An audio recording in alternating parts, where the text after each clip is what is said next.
Hello viewers, आज का video lecture अपना है फर्स्ट लेसन वाटर के बारे में। और ये लेसन मेरे वन ऑफ फेवरेट में से है, जिसके बारे में हम आज बात करने वाले हैं। तो बहुत सारी बातें हमें इस लेसन में हमें देखने को मिलेगी और इसके हर पैराग्राफ में कुछ नई बात है।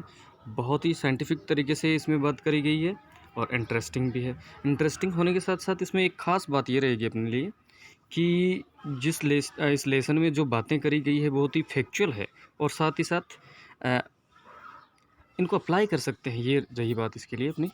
तो मैं अबाउट द लेसन जो है उसके बारे में बात कर लेता हूँ, ताकि हम ये तय कर सकें कि लेसन किस बारे में बात करने वाला है अपने लिए। तो लिखा है प्रोफेसर सीवी रमन ने, और सीवी रमन को तो आप जानते हैं अच्छे से,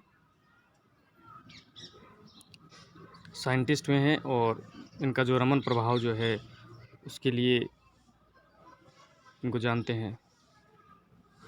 ये बात आप पढ़ लेंगे अपने हिसाब से इसमें। चलो मैं ऐसे के बारे में बात करता हूँ। द ऐसे water is genuine appeal for conservation of water. देखिए ये क्या है, एक अपील है हम लोगों से, एक जेन्युइन अपील है। किस लिए? For conservation of water, for welfare of India, in particular of our agriculture is based on natural resource. दो तीन बातें हैं। एक, हमने इस लेसन में जो राइटर ने अपील करी है हम सब लोगों से, किसके लिए? Conservation of water, water conservation पर, जल संरक्षण पर एक जेन्युइन अपील करी गई है हमसे, एक अपील रखी गई है। और वो किस लिए? वेलफेयर के लिए, भले के लिए। किस लिए? द वेलफेयर ऑफ इंडिया, भले के लिए, भारत के भले के लिए, specially in particular of agriculture, हमारी कृषि के फ़ायदे के लिए एक जेन्युइन अपील करी गई हमसे, जो किस पर बेस्ड है? Is based on natural resource, जो प्राकृतिक संसाधनों पर हमारी कृषि जो है वो बेस्ड है, उसके लिए एक अपील करी गई। This essay present water as the basis of life. बहुत अच्छी बात इसमें करी गई है। ये से क्या है, जिसके बारे में क्या बात करिए? Water as the basis of life. इस बात को सिर्फ यही नहीं देखना है कि पानी जो है ह्यूमन बीइंग के लिए, भले ह्यूमन बीइंग हो, प्लांट हो, एनिमल हो, या कोई भी हमारी प्रकृति पर, हमारे नेचर पे जो भी जीवित प्राणी है या जो भी यहाँ पर वासिंदा है, उसके लिए, उसके जीवन के लिए पानी अहम है। और इसीलिए इसको क्या कहा है? अमृत कहा है। अमृत, डिवाइन अमृत कहा है इसको, जो हम इस लेसन में सबसे पहले इसके बारे में बात करने वाले हैं। तो आप मेरे साथ बने रहें और इस लेसन की शुरुआत करते हैं अपन। चलिए जी। Man has through the ages certain vein of imaginary elixir of life। elixir of life, elixir क्या है? अमृत को कहते हैं elixir of life। Man has through the edges, सदियों से, आदमी ने सदियों से, शॉर्ट का मतलब सर्च किया है, वेन का मतलब व्यर्थ में ही, ऑफ एन इमेजनरी काल्पनिक अमृत के बारे में मानव ने सदियों से खोज की है, या यूँ कहे मनुष्यों ने सदियों से एक काल्पनिक अमृत की खोज में वो सदियों से लगा रहा है। द डिवाइन अमृत, किसकी? जो दिव्य अमृत है उसकी खोज में मानव जो हमेशा लगा रहा है सदियों से, जिसका काम क्या है? ए थ्रो ऑफ विच, जिसकी एक बूंद, was thought to confer immortality, जिसके बारे में कहा जाता है कि वो इमोर्टिलिटी को कॉन्फर करता है। अमृत प्रदान करने वाला होता है कौन? डिवाइन अमृत जो होता है, जिसको हमने कहा है, वो क्या काम में आता है? उसकी एक बूंद हमें अमृत प्रदान करती है। But the true elixir of life, लेकिन जीवन का जो वास्तविक एलिक्सिर है, या जीवन का वास्तविक अमृत जो है, वो क्या है? But the true elixir of life lie near our hands, वो तो हमारे हाथों के पास ही है। मतलब आदमी ने सदियों से उस काल्पनिक अमृत की खोज में लगा दिए, जिसकी एक बूंद हमें अमृत तो प्रदान करती है, लेकिन सच तो ये है, जीवन का वास्तविक अमृत तो हमारे हाथों के पास में पड़ा है। और वो क्या है? वो है for it is commonest of all liquid, सभी जो लिक्विड है, सभी द्रव जो है, उनमें सबसे कॉमन, और उसका नाम है प्लेन वाटर। तो यहाँ पर क्या बताया? पानी जो है, सादा पानी क्या है? वही वास्तविक, what is true elixir of life? Plain water. सादा पानी जो है वही जीवन का वास्तविक अमृत है। ठीक है। एक बात तो यहाँ पर कंप्लीट होती है अपनी। अब इस पानी का महत्व क्या है, इस पानी की उपयोगिता क्या है, पानी का प्रभाव क्या है जीवन में, प्रकृति पर ये इस पानी की उपयोगिता क्या है, इन सब के बारे में थोड़ी सी बात करेगा, जिसके बारे में बात करें। I remember one day standing on line which separate the Libyan desert from valley of Nile in Egypt. अब इसने कहा कि एक बार की बात मुझे याद है कि मैं एक ऐसी जगह पे खड़ा था, मान लीजिए इस लाइन पे मैं खड़ा था, एक तरफ लीबियन डेजर्ट है और एक तरफ वैली ऑफ नाइल है, नील नदी की घाटी है एक तरफ, और एक तरफ क्या है, लीबिया का डेजर्ट है। आई remember one day standing on line, मैं एक सीमा रेखा पर ऐसे खड़ा था जहाँ पर विच सेपरेट, जो क्या कर रहा है, दोनों को अलग अलग कर रहा है, द लीबियन डेजर्ट, एक तरफ लीबियन डेजर्ट हो गया और दूसरी तरफ क्या है, Libyan desert from valley of Nile, और दूसरी तरफ इजिप्ट का, मिस्र की नील नदी घाटी उधर है। ठीक है, अब इसमें क्या देखा उसने, क्या चीज़ उसे याद आई। On one side was visible sea of blowing sand, एक तरफ क्या है, रेत का लहलहाता समंदर, ब्लोइंग सी ऑफ सैंड, मिट्टी का या रेत का लहलहाता समुद्र दिखाई दे रहा है एक तरफ, तो without a speck of green or single living things anywhere visible on it, एक भी, without a speck of green or single living thing, एक भी निशान नहीं है हरियाली का या सजीव चीज़ों का, एक निशान मात्र वहाँ पर नहीं है, कुछ भी नहीं है वहाँ पर, वेयर विजिबल ऑन इट, कुछ भी नहीं है यहाँ पर। और दूसरी तरफ क्या है, ऑन अदर साइड ले वन ऑफ मोस्ट ग्रीनेस्ट, और दूसरी तरफ क्या है, one of most greenest, most fertile, densely populated area to be found everywhere on the earth, teeming with a life of vegetation।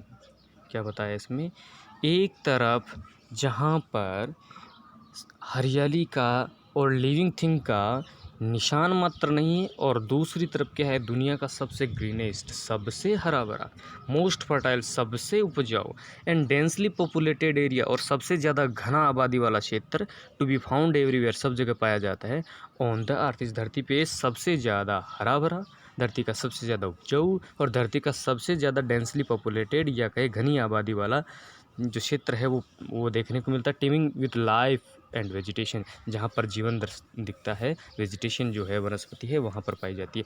दो अलग अलग चीज़ें हमने यहाँ पर देखी, एक तरफ हरियाली का नाम मात्र नहीं है, और दूसरी तरफ दुनिया की सबसे ज़्यादा हरियाली वाला क्षेत्र है, सबसे ज़्यादा उपजाऊ क्षेत्र है, और सबसे ज़्यादा पॉपुलेशन वाला क्षेत्र है। ये दोनों फ़र्क किसकी वजह से आए, यही क्वेश्चन हमसे करेगा। What made this wonderful difference, ये इतना जो वंडरफुल डिफरेंस जो है, ये इतना जो विस्मयकारी आश्चर्यजनक परिवर्तन किस वजह से आया, क्यों आया। It is water of river Nile, ये किस वजह से है, ये पानी है, ये पानी है नील नदी का, जिस वजह से ये वंडरफुल डिफरेंस आया, और इसी वजह से ये सब हो पाया है। तो किस वजह से ये परिवर्तन देखने को मिला, पानी की वजह से। और पानी की उपयोगिता के बारे में हमने देख ही लिया, क्या फ़र्क पड़ता है दुनिया में, जो क्या करता है, flowing down to the Mediterranean from the source a couple of 1000 mile away. जो ये पानी, जो नील नदी का पानी जो है, वो कहाँ से आता है, ब्लू मेडिटेरियन, या जो कि भूमध्य सागर से बहता हुआ आता है, फ्रॉम ए सोर्स, जो इसका क्या है, मुख्य स्रोत है, या यूँ कहें नील नदी का मुख्य स्रोत क्या है, भूमध्य सागर जो है, वहाँ से आता है। और कितनी दूर से, ए कपल ऑफ 1000 माइल। अब देखो, एक कपल में कितना होता है, 2000 मील दूर जो भूमध्य सागर है, वहाँ से बहता हुआ ये पानी आता है और नील नदी घाटी का निर्माण करता है, जो इसका मुख्य स्रोत है। ठीक है, geologist tell us that the entire soil of Nile valley is creation of river itself. और जो जियोलॉजिस्ट है, भूतत्ववेता है, भूवैज्ञानिक है, वो ये बताते हैं कि जो पूरी इंटायर सोल, पूरी की पूरी जो मिट्टी है नील नदी की, या नील नदी जो घाटी है, उसका जो पूरी मिट्टी है, वो किसका क्रिएशन है, किसका निर्माण है, इस नदी का ही, नील नदी ने ही इसकी, यहाँ की जो मिस्र नदी घाटी जो है, उसकी मिट्टी का निर्माण किया, या बहा कर वहाँ से लाई। Brought down as the finest silt in the flood, जो क्या हुआ, ब्रोट लेकर आई है, ब्रोट डाउन एज फाइनेस्ट, सबसे शानदार। सिल्ट का मतलब होता है सबसे महीन कण जो मिट्टी का होता है ना, उसको कहते हैं। सबसे फाइनेस्ट या सबसे महीन कण जो मिट्टी का है वो लेकर आई किसमें, इन इट्स फ्लड, अपनी बहाव के साथ, अपनी बाढ़ के साथ या बहाव के साथ वहाँ पर लेके आई वाटर्स। देखिए क्या लिखा है, वाटर्स, वाटर के साथ एस लगा है। और ध्यान रखें जब कभी भी ऐसा होता है, एस लगा होता है, जैसे हम जंगल के लिए कहते हैं, क्या कहते हैं जंगल को इंग्लिश में, फॉरेस्ट जो होता है, तो वुड हो उसको कहते हैं अपन, है ना। तो वुड्स अलग हो जाता है और वुड अलग होता है। वैसे ही वाटर का मतलब, यहाँ पर वाटर का मतलब पानी, लेकिन वाटर्स जब होता है तब आपको समझना है पानी के स्रोत या जलीय स्रोत, जलीय स्रोत, जलीय स्रोत जो होते हैं उनको कहते हैं वाटर्स। ठीक है, चलो आगे देखते हैं इसके बारे में। Waters, geologists tell us that the entire soul of Nile Valley is the creation of the river itself, brought down the finest silt in the flood waters। जो फ्लड का जो पानी जो है या जो भी जलीय स्रोत है, जैसे कि नदी नाला हो गया, नहर हो गई, जो भी है, उन सब से ये जो पानी बहा कर लाया गया है, उसी से इसकी जो फाइनेस्ट सिल्ट है, जो सबसे महीन कण जो है या सबसे उपजाऊ कण जो है वो लेके आया गया। कहाँ से लेके आया है, from the highland of Abyssinia and from remote central Africa. अब देखिए बात ये है, ये मिट्टी जो फाइनेस्ट सिल्ट कहाँ से आई है, एबिसिनिया के हाईलैंड से, एबिसिनिया के ऊंचे वाले स्थानों से और सेंट्रल मध्य अफ्रीका से इस मिट्टी को बहा कर लेके आया and laid down through the edges, और सदियों से इसको क्या कर दिया, छितरा दिया, बिछा दिया है, the ages in the throat which the Nile flow into the sea. और इस प्रकार ये बहती हुई नील नदी कहाँ पर गिर जाती है, सागर में गिर जाती है। इजिप्ट, इनफैक्ट अब ये जो फैक्चुअल बात कर रहा है कि इजिप्ट जो है इसका निर्माण कैसे हुआ। और देखिए आप सब जानते हैं कि कुछ मुख्य जो नदी घाटी सभ्यताएं जो हमारी हुई हैं वो नदी घाटी सभ्यताएं हैं, क्योंकि पानी के स्रोत के पास हुई है। और उसमें एक मुख्य या यूँ कहें सबसे पॉपुलर जो है मिस्र नदी घाटी सभ्यताएं जो है, और जैसे कि मेसोपोटामिया हो गया, जिसकी चाइना की जो हो गई, सिंधु घाटी सभ्यता हो गई, ये सब नदी घाटी सभ्यता है। वैसे ही इजिप्ट जो है वो भी एक सभ्यता, पुरानी सिविलाइजेशन हमारी रही थी, तो उसके बारे में बात करेगा। देखो Egypt in fact was made by it's river. और मिस्र का निर्माण भी किसकी वजह से हुआ, इनफैक्ट अपनी इस नील नदी की। और कहते हैं ना नील नदी मिस्र के लिए वरदान है। Its ancient civilisation was created and sustain by life giving water. इसकी जो पौराणिक जो सभ्यता है ये नील नदी घाटी के द्वारा या नील नदी के द्वारा ही क्रिएट है, और सस्टेन पोषित की गई है किसके द्वारा, लाइफ गिविंग वाटर, नील नदी के द्वारा जो जीवनदायिनी पानी है उसी के द्वारा से इसका निर्माण किया गया। Which come down years after years, जो कहाँ सदियों से या सालों दर सालों ये पानी बहता गया और नील नदी जो घाटी है उसने मिस्र का निर्माण कर दिया, और वो आज भी अनफेलिंगली रेगुलरिटी के साथ आज भी वैसे ही बह रही है। इस प्रकार एक बात हमने पानी की उपयोगिता की हमने कर ली, और आगे हम बात करते हैं पानी के बारे में क्या है। I give this example and could give many other to emphasise that this common substance which we take for granted in our everyday life is the most potent and the most wonderful thing on the face of earth. देखिए क्या है, मैंने कहा जो writer कह रहा है कि मैंने एक एग्जाम्पल दे दिया है आपको, कैसा, लिबियन डेजर्ट का और नील नदी का, और ऐसे कई सारे एग्जाम्पल मैं आपको दे सकता हूँ इस बात पे एम्फेसाइज करने के लिए, इस पे जोर देने के लिए। और दैट दिस कॉमन सब्सटेंस का मतलब क्या होता है, ये सब जो साधारण सब्सटेंस का मतलब क्या होता है, तत्व, और वो क्या है, पानी। Which we take granted in our everyday life, जो क्या करता है हमारी एवरीडे लाइफ जो है उसको ग्रांटेड करता है, उसको निश्चित करता, तय करता है। Is the most potent and the most wonderful thing on the face of our earth. और इस हमारी धरती पर जो सबसे जो पोटेंट का मतलब होता है जिसमें संभावनाएं ज़्यादा होती है, उसको कहते हैं, या इम्पोर्टेंट कह सकते हैं, जो है सब्सटेंस जो हमारी धरती पे है वो क्या है, पानी है। It has play a role of vast significance in shaping the course of earth history and continue play the leading role in drama of life on the surface of our planet. और ये क्या करता है, it play a role of vast significance. ये क्या करता है, significance का मतलब होता है महत्व, ये बहुत बड़ा महत्व ये का रोल जो है वो अदा करता है इन शेपिंग, बहुत बड़ी बात कही इसने, in shaping course of earth history, हमारे अर्थ की हिस्ट्री के निर्माण के लिए इसका बहुत बड़ा रोल है। Continue to play the leading role in drama of life, जीवन के इस नाटक में ये कंटिन्यूअली ये रोल प्ले कर रहा है। कहाँ पर? द सरफेस और प्लानट, हमारे प्लानट के सरफेस पे ये बहुत बड़ा रोल अदा कर। अब आगे देखिए और क्या रोल अदा करता है इसमें, या पानी का क्या महत्व रह जाता है अब आगे के लिए। There is nothing which add so much of beauty of countryside as water, और कुछ नहीं है, या पानी के अलावा और कुछ नहीं है जो कंट्री साइड जो है, देहाती क्षेत्र है या देश जो है हमारा, उसके क्षेत्रों में उसकी ब्यूटी, उसकी खूबसूरती को बढ़ाता है, वो सिर्फ और सिर्फ क्या है? पानी। There is nothing which add so much the beauty of our countryside as water, पानी के अलावा और कुछ नहीं है जो हमारे कंट्री साइड या देहाती क्षेत्र की खूबसूरती को बढ़ाता है। It is just a little stream twinkling over the rocks, और छोटी छोटी जो लहरें हैं, छोटी छोटी जो पानी की धाराएं जो है रॉक्स से, चट्टानों से निकल निकल के पानी में पानी की जो बहती है, और लिटिल पॉन्ड, और छोटे छोटे जो तालाब है बाय द वे साइड, जो रोड के किनारों पे बने हैं, where cattle quench their thirst, quench का मतलब होता है शांत करना, थर्स्ट का मतलब होता है प्यास, जहाँ पर केटल जो मवेशी है अपनी प्यास को शांत करते हैं। एंड इवनिंग, शाम को जब वो लौट कर आते हैं अपने खेतों से, तो प्यास बुझाने के लिए जो वे साइड रोड की तरफ जो पॉन्ड है वहाँ पर वो पानी से प्यास बुझाते हैं। द रेन फेड टैंक, देखो क्या नाम बताया इसने, रेन फेड टैंक, बरसाती पानी से भरने वाले जो तालाब है उनको कहेंगे rain fed tank. The rain fed tank that are so common in South India, South India alas, और जो बरसाती पानी से भरने वाले जो तालाब है वो इसमें साउथ इंडिया में, दक्षिण भारत में बहुत ही कॉमन है, बहुत ही सामान्य है, मगर अफसोस, अलास का मतलब अफसोस की बात, ऑफन सो सैडली नेग्लेक्टेड, लेकिन बहुत ही दुख की बात है कि उनको नेगलेक्ट किया जाता है, उनको हमेशा नज़रअंदाज किया जाता है इन देयर मेंटेनेंस, उनके रखरखाव को लेकर। आर चीयरिंग साइट, जो क्या करते हैं, बहुत ही सुहावनी या खूबसूरत नज़ारा जो है वहाँ पर क्रिएट करते हुए, इन दे आर फुल, जब वो पानी के भरे होते हैं, बरसात के मौसम में जो बरसाती तालाब जो है पानी के भरे होते हैं, तो बहुत ही सुहावना और चीयरफुल जो साइट है, नज़ारा है, वो बनाते हैं।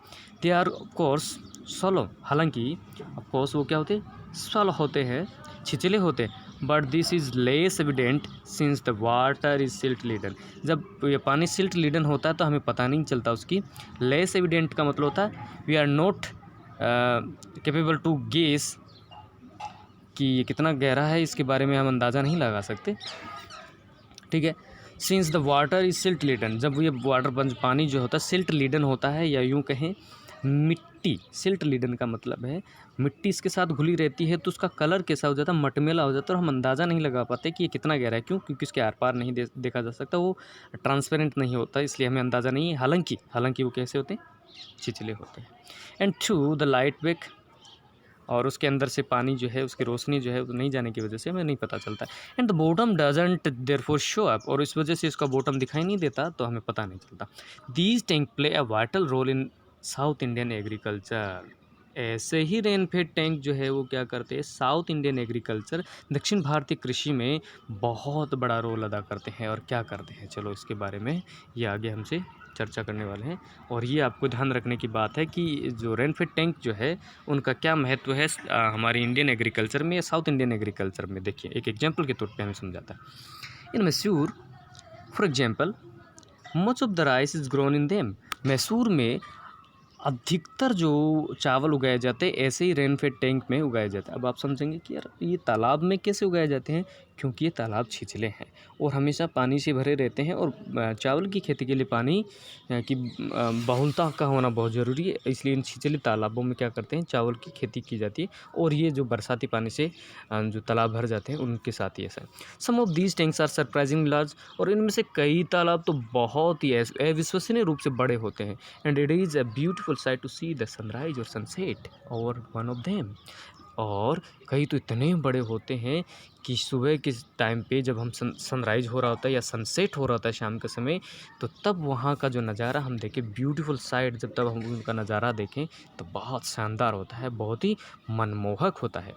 Water in a landscape may be compare to eye in the human face, देखिए कितनी अच्छी लाइन कही है, ज़रा ध्यान देंगे इस पर, और आपको ध्यान रखना है इस बात का। क्या है, water in a landscape may be compare to the in the human face. इस धरती पर पानी की तुलना उसी प्रकार की गई है जिस प्रकार इंसानी चेहरे पे आँखों के का जो महत्व है, पानी का महत्व भी धरती पे वैसे ही है। या सीधे शब्दों में कहें, जब किसी मानव को, किसी आदमी की आँखें ना हो तो उसका जीवन बिल्कुल से नीरस और बेकार हो जाता है, व्यर्थ का हो जाता है, क्योंकि वो उसकी खूबसूरती का आनंद बिना आँखों के नहीं ले सकता, उसका अनुभव पूरी तरीके से नहीं कर पाता। उसी तरीके से बिना पानी के इस धरती का निर्माण और उसका जो बनावट है वो संभव नहीं हो सकती। तो किससे तुलना करिए? आँखों से तुलना करिए, ह्यूमन फेस की आँखों से तुलना की किससे करी है? इस पे लैंडस्केप पे, धरती पे जो पानी है उसकी तुलना उससे करी गई है। It reflect the mood off the hours. और यही चीज़ क्या है? आर का मतलब घंटों से नहीं है, दिन से मतलब है, ठीक है। ये हमारे जो मूड को तय करता है। बीइंग ब्राइट एंड गे, जो क्या करता है? गे का मतलब होता है हैप्पीनेस, ठीक है। ब्राइट का मतलब आप जानते हैं। व्हेन द सनशाइन, जब सनशाइन, जब सूर्य का प्रकाश जो होता है तब वो हमारे मूड को रिफ्लेक्ट करता है, क्योंकि जैसा सुहाना मौसम होगा, जैसा हमारे आसपास का वातावरण होगा, वही हमारे मूड को, हमारे मनोभावों को तय करेगा। When the sunshine turning to dark and gloomy when its sky is overcast. और वही बात है, जब सूरज जो है प्रकाशमान होता है तो हमारा मूड बहुत ही ब्राइट और गे होता है। और वही टर्निंग डार्क एंड ग्लूमी, और तभी वो उदासी वाला हो जाता है, या हमें अच्छा नहीं लगने वाला होता। कब? When the sky is overcast. Overcast का मतलब होता है बादलों से ढका रहता है। जब आसमान बादलों से ढका रहता है तब हमारा मूड कैसा हो जाता है, या यूँ कहे अंधेरा हमें दिखाई देने लग जाता है, उदासी चेहरे पे छाने लग जाती है। तो ये बातें रही इसके बारे में। तो मैसूर में जो खेती ज़्यादातर करी जाती है वो कहाँ पर करी जाती है? वो करी जाती है रेनफेड टैंक में। आगे चलो, एक पैराग्राफ और हम ले लेते हैं। One of most remarkable fact about water is power to carry silt और finely divided soil in suspension. देखिए क्या कहा, सबसे मोस्ट एंड रिमार्केबल फैक्ट क्या है पानी का? वो है पावर टू कैरी सिल्ट। मिट्टी को एक जगह से दूसरी जगह ले जाने का की जो ताकत है, वो सबसे मोस्ट रिमार्केबल फैक्ट है पानी का। और इसका क्या प्रभाव पड़ेगा, देखिए ज़रा इसके बारे में हम बात करते हैं। और finely divided soil is suspension. और जो मिट्टी है, सबसे महीन कण, मोटा कण, और जो फीबल्स जो है, कचरा जो है, इन सब को अलग अलग को वो अलग अलग जगह पे छितरा देता है। It is the origin of the characteristic colour of the water in rainfed tank. और यही जो है पानी के बहाव के साथ जो मिट्टी को, सिल्ट को लेके जाता है, यही इसका ओरिजिन है, यही उसकी उत्पत्ति है। और इसके कलर का जो कैरेक्टरिस्टिक है, या भूरा रंग होने का कारण क्या है? रेनफेड टैंक जो है, या बरसाती जो तालाब है, उसके पानी के भूरा रंग होना, या इसका जो मटमैला रंग होने का ओरिजिन क्या है? क्योंकि ये मिट्टी अपने साथ में बहा कर लेके आता है, ठीक है। This colour varied with the nature to earth in the catchment area. जो कैचमेंट एरिया होता है, जहाँ दलदली या कहीं पानी जहाँ पर इकट्ठा होता है, उसको कैचमेंट एरिया कहता है। This colour very of the nature of the earth in the catchment area and is most vivid immediately after the fresh inflow the flowing rain। और ये जो बारिश होती है उसके साथ ये पानी कैचमेंट एरिया में जाके इकट्ठा हो जाता है, कुछ ऐसी बात है। Swiftly flowing water can carry fairly large and heavy particles. और बहुत तेज़ गति से बहने वाला पानी जो है वो क्या करता है? Flowing water can carry fairly large, बड़े बड़े पत्थर और हेवी पार्टिकल्स को भी अपने साथ में क्या करता है? बहा के ले जाता है। The finest particle however remain floating within the, finest का मतलब यहाँ पर है महीन से है, ठीक है। The finest particle however remain floating within the liquid in spite of their greatest density and are carried to. तो सबसे महीन कण जो है वो क्या होता है? Remain floating with in liquid, इस पानी के साथ ही बाहर रह जाता है, या काफ़ी देर तक इसके साथ रहता है। हालांकि इसकी डेंसिटी बहुत ही ज़्यादा होती है, या बहुत ज़्यादा कण इसमें होते हैं, महीन होते हैं, लेकिन इसमें संख्या, इसकी जो है संख्यात्मक रूप से देखें तो उसकी डेंसिटी बहुत ज़्यादा है, ठीक है। आगे इस पैराग्राफ को हम एंड करते हैं और कोशिश करेंगे कि अगले वीडियो में इसको साथ में लें, क्योंकि चैप्टर थोड़ा कॉम्प्लेक्स भी है और बहुत लंबा भी हो जाएगा, इसलिए मैं इसी के साथ इसको कंप्लीट करूँगा। और आप मुझे अपने कमेंट में ये बात कह सकते हैं कि क्या मुझे एक लेसन को एक साथ ही एक ही वीडियो में लेना चाहिए या उसके अलग अलग पार्ट कर देने चाहिए, क्योंकि एक साथ होने से थोड़ा सा बोरिंग भी हो सकता है और स्टूडेंट्स का जो है अट्रैक्शन भी उस पर हट जाता है। तो हमारे लिए सबसे अहम बात यह है कि हम पढ़ाई करें, भले वो गैप में कर लें या रुक रुक के कर लें, तो कोई फ़र्क नहीं पड़ता। ठीक है, चलो देखते हैं आगे। Such particle are of course extremely small. हाँ, कुछ पार्टिकल जो है, कुछ हिस्से जो है एक्सट्रीमली स्मॉल, बहुत छोटे होते हैं, पर their number is great and incredibly large amount of soil matter. लेकिन उनकी संख्या क्या होती है? इनक्रेडिबली लार्ज, बहुत ज़्यादा होती है। ऑफ सोइल मैटर, जो मिट्टी जो है पानी में, उसमें can be transported in the way, जो क्या है पानी में बह कर चली जाती है। And silt laden water mix with the salt water. जब ये जो मिट्टी मिश्रित जो पानी है वो जो नमकीन पानी में घुलता है, नमकीन पानी से मतलब समुद्र के पानी से, ठीक है, नमकीन पानी में, नमक के पानी में जब घुलता है ऑफ सी, सागर का, there is a rapid perception, precipitation का मतलब होता है बदलाव, ठीक है, ऑफ सस्पेंडेड मैटर, तो जो पानी जो बहा कर लाया गया है उसमें, और जब वो नमकीन पानी में घुलता है तो बहुत बड़ा बदलाव आता है। This can be rapidly seen when one travel by steamer down a great river to the, और ये जो बदलाव जो होता है वो कोई देख सकता है, रेपिडली सीन व्हेन, कोई जो जब वो अपनी स्टीमर से, अपनी बोट से जा रहा होता है और नदी का पानी सागर में गिर रहा होता है, और जो बदलाव है वो उस चीज़ को विजिबली देख सकता है। The colour of water change successively from muddy red और brown of silt through varying shade of yellow and green finally to blue of the deep sea. और इस प्रकार ये पानी का रंग जो है बदलता जाता है। पहले इसका कलर कैसा होता है? Successively, one by one. पहले तो कैसा होता है? मडी रेड होता है, कीचड़ के कलर का जैसा, या यूँ कहें ब्राउन होता है, मटमेला, फिर ये ब्राउन में हो जाता है, ठीक है, फिर कैसा उसका शेड येलो का हो जाता है, और फाइनली वो कैसा होता है? ग्रीन होता होता ब्लू हो जाता है, सागर के पानी का जैसा। तो ये बदलाव कौन देख सकता है? जो अपनी स्टीमर से, अपनी बोट से उधर से जा रहा है या ट्रेवल कर रहा है, तो उसको इस चीज़ का पता चलेगा। Those great tracts of land have been formed by silt deposit in evident of the examination of soil in alluvial area। alluvial area होता है पानी वाला जो क्षेत्र होता है, उसको कहते हैं, दलदली क्षेत्र होता है, उसको कहते हैं सच लैंड।